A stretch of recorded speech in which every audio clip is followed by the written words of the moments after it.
జై జనం పార్టీ. నా పేరు చప్పిడి రవిశంకర్. జై జనం పార్టీ ఆంధ్రప్రదేశ్ రాష్ట్ర వ్యవస్థాపక అధ్యక్షులు. ఈరోజు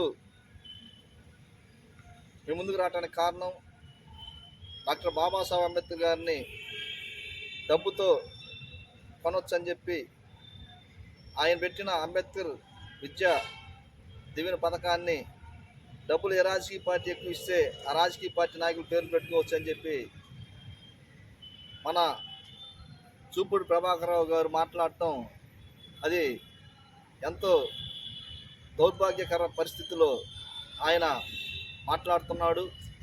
మేధావి అని చెప్పి అనుకుంటున్నాడు. అయితే ఆయన స్వశక్తిగా కాకుండా మాలలతోనే ఆయన మాలమోహన రాష్ట్ర అధ్యక్షుడిగా ఆయన ప్రకటించుకొని మాలల కులాన్ని తాకట్టు పెట్టి ఆయన ఎమ్మెల్సీ పదవి తీసుకున్నాడు. అదేవిధంగా గతంలో టీడీపీ ప్రభుత్వం ఉన్నప్పుడు ఎస్సీ కార్పొరేషన్ చైర్మన్గా ఉండి ఆయన వలగబెట్టింది ఏమీ లేదు. ఇప్పుడు వైఎస్ఆర్సీపీ పార్టీలో ఉంటూ న్యాయ సలహాదారుడిగా ఆయన పదవి పొంది జగన్ గారికి అడుగులు మడుగు వస్తానికి అంబేద్కర్ విద్యా పథకం కింద ఆయన జగన్ గారు 1,25,00,000 ఇస్తున్నారు కాబట్టి ఆయన పేరు పెట్టుకోవటం మాకు అభ్యంతరం లేదంటాం దళిత సంఘాల తరఫున, అదేవిధంగా జై జనం పార్టీ ఆంధ్రప్రదేశ్ తరఫున మేము జూపూడి ప్రభాకరరావు మాటలని ఆయన్ని ఖండిస్తున్నాం.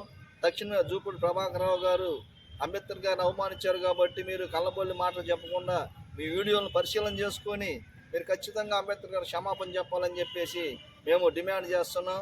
లేని పక్షంలో ఒంగోలులో మీరు ఎక్కడ కనపడ్డా కానీ మిమ్మల్ని గొడవ చేస్తామని చెప్పేసి మేము తెలియజేస్తున్నాం. ఎందుకంటే మీ మీద మాకు పగలేదు. మీరు మా అన్నలాంటి వారు, మా సోదరుడు, మా నాయకుడు కాబట్టి మీరు జ్ఞానంతో మాట్లాడాలి. మీరు మేధావి కాదు. క్రైమ్ బ్రిడ్జికి వెళ్ళని అంటారు. ఎస్సీ ఎస్టీ కాంపౌండ్ సబ్ ప్లాన్లో నేను కూడా ఒక సభ్యుని అంటారు. అయితే వైఎస్ఆర్సీపీ పార్టీ ప్రభుత్వం ఎస్సీ ఎస్టీ సబ్ ప్లాన్ నిధులు ఎంతమందికి కేటాయించారు, ఎస్సీ కార్పొరేషన్ నిధులు ఎన్ని ఇచ్చారు, మీరు వివరణ తెలియజేసి మేము కోరుచున్నాము. అదేవిధంగా జగన్మోహన్ రెడ్డి గారు అదేవిధంగా అయితే వివిధ దేశాల్లో ఎస్సీ ఎస్టీలకు 50 లక్షలు, అదేవిధంగా 1,25,00,000 ఇచ్చారని చెబుతారు. ఎంతమందికి విద్యా దీవెన కింద ఎస్సీ ఎస్టీ లబ్ధి పొందారు? మీరు శ్వేతపత్రం విడుదల చేయాలని చెప్పేసి మేము డిమాండ్ చేస్తున్నాం. మీరు ఖచ్చితంగా డాక్టర్ బాబాసాహెబ్ అంబేద్కర్ గారిని ఆయన విద్యతో మీరు చిన్నప్పటి నుంచి హాస్టల్లో చదువుకొని ఆయన పెట్టిన భిక్షతోనే మీరు రాజకీయం ఎదిగి, అదేవిధంగా ఆయన పెట్టిన భిక్షతో మీరు ఉద్యోగం చేసి ఈరోజు ఆయన పెట్టిన భిక్షతోనే మీరు ఈరోజు ఈ వైఎస్ఆర్సీపీ పార్టీ ప్రభుత్వంలో మీరు ఈ పదవి పొందుతున్నారంటే ఆయన పెట్టిన భిక్ష అని చెప్పి మీరు గుర్తుపెట్టుకోవాలి. డాక్టర్ బాబాసాహెబ్ అంబేద్కర్ గారిని మీరు అమ్మటానికి ఎవరు, మీరు కొనటానికి ఎవరు? అవసరమైతే మీ కుటుంబం వాళ్ళందరూ అమ్ముకోండి, మీకు నచ్చిన పార్టీలకు అమ్ముకోండి. ఎందుకంటే మీరు ఆ పార్టీ కాబట్టి ఈ పార్టీ కాబట్టి ఆ పార్టీ పిల్లి అనేక కొంపలు తిరుగుతూ ఉంటాయి. మీరు కూడా అనేక కొంపలు తిరుగుతున్నారు.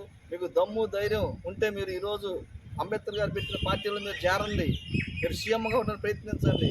అంతేగాని కళ్ళబొల్లి మాటల కోసం, మీ స్వార్థం కోసం మీరు అంబేద్కర్ గారిని మీరు ఇట్లా ఏమైన మాటలు మాట్లాడటం మేము బాధగా ఉంది. మీరు తక్షణమే ఈ మాటలు ఉపసంహరించుకోవాలని చెప్పేసి మేము మిమ్మల్ని కోరుచున్నాము. జై భీమ్, జై భారత్, జై జనం పార్టీ.